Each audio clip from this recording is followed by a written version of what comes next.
dahil day off ko today, samahan nyo ako mga guwaps kung saan ako pupunta.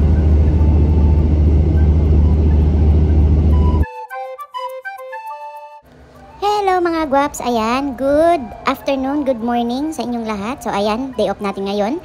At pupunta ako ng Mubarakia. So sa city ito, no?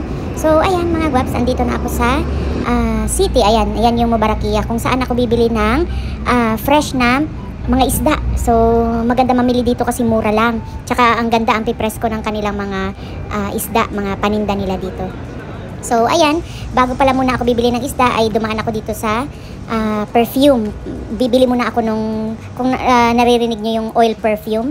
Ayan, ito lahat. So ayan, sabihin nyo lang lahat sa kanila kung ano yung gusto niyo, mayroon yan sila. So ayan, nakabili na ako mga guwaps.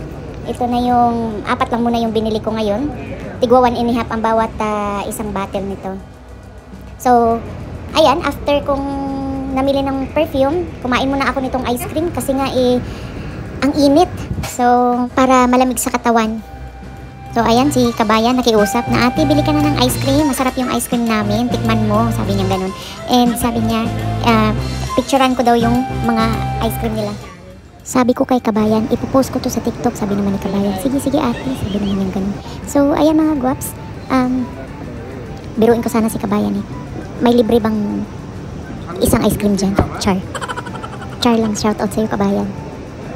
And pagkatapos kong kumain ng ice cream mga guwaps ay naglakad-lakad nga ako dahil tumawag na tong sister-in-law ko. Ang sabi niya, andito na daw siya sa wet market. So sa tindahan ng mga fresh fish ano. So hanapin ko lang siya dito. Ayan, kung nakikita nyo. Ganyan po ang itsura ng kanilang wet market dito sa Mubarakia. So ayan, kung makikita nyo yung mga preskong isda nila dito.